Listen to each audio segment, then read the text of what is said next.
All right, let's get into the stimulus updates for today. It is Friday, December 4th. What is the news media and politicians trying to tell you about stimulus today, and how are they trying to give you the idea that it's actually going to pass? Let's go ahead and take a look into it. This being reported today by the New York Times. Let's go ahead and take a look at their headline. The winds have shifted in pandemic aid negotiations. Oh, things are getting better. See, the winds have shifted. It's all hunky-dory now. All the lawmakers are starting to agree with each other on things. Maybe it'll get done. Yeah, right. Let's go ahead and scroll down their article here. Take a look at this quote they had from Joe Biden from his CNN interview. Joe Biden saying, "I think it should be passed." Really? Do you really think it should be passed? Because President Trump thought 2 months ago that $1.9 trillion should be passed, and it wasn't. But guess who doesn't agree with actually passing this thing right now? Nancy Pelosi, although she did with a lot of couth come out and say that she agrees with the $908 billion as a baseline. But of course, we need to negotiate a bunch of more things in, which means it's not going to get passed because you're not going to get agreement. You know who else is not going to pass it? Mitch McConnell in the Senate, because Mitch McConnell said, we don't have time to waste time on this $908 billion. So although you think it's going to get passed or you want it to get passed, it's not. But of course, he also added there in the quote, "I'm going to have to ask for more help when we get there to get things done." So basically, $908 billion is not enough. We're going to have to ask for more help. No kidding. What's the headline again? The winds have shifted in pandemic aid negotiations? I don't think so. But that's not going to stop the news media from trying to tell you that things are different now. Take a look at this from CNN Politics Today. What a difference a week makes. On Monday, it looked like nothing was going to happen on stimulus. Now, it's possible a deal could be brokered in a matter of days.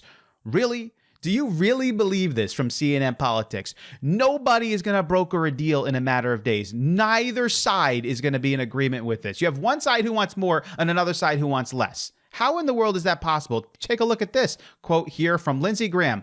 "I have never been more hopeful that we'll get a bill." Really? Do you guys actually think Lindsey Graham believes that they're actually going to get a bill? No. So what are both sides doing? They're trying to get you, the American people, to think that they're the side of more stimulus aid because the senatorial runoffs in Georgia are going to happen very soon. We're about 10 days away from people beginning to vote for new senators in Georgia, which is going to end on January 5th. And although they're never going to be passing a bill for you, at least before the holidays, maybe with a new presidency or something, who knows what's going to happen with that.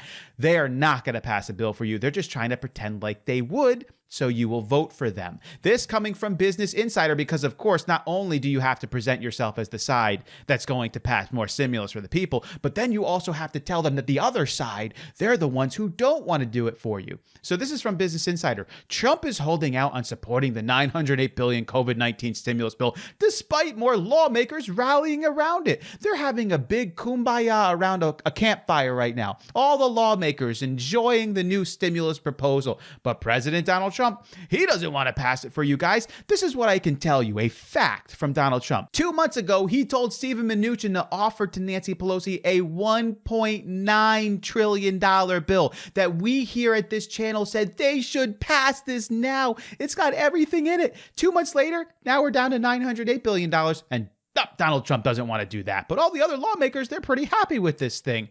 What a ridiculous statement. Moving on to Yahoo Finance. Of course, they're going to go on the same side of that. Special assistance to the president on stimulus. We don't believe a recovery is in jeopardy at the moment. See, they don't think a recovery is in jeopardy. Therefore, they don't want more stimulus for you, the American people. We need to go ahead and vote for the other side on this. This is going to lead to crazy ideas like this. Being reported yesterday by CNBC, check this craziness out. Would you be willing to get a COVID vaccine in exchange for a $1,500 stimulus check? Oh, that's great. So we can't just actually pass a bill to give you guys more relief.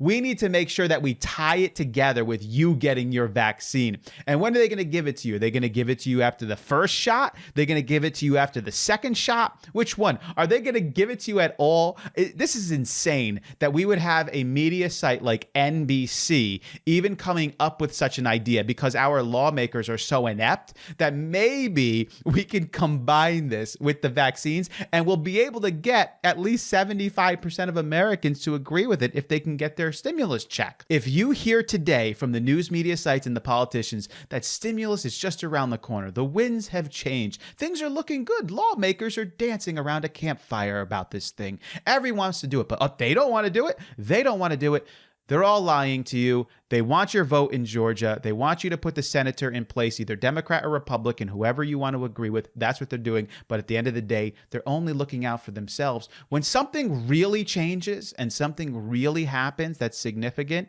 we will let you know. But like I've said before, keep your eyes on December 15th when the elections open up again in Georgia, and they will end on January 5th.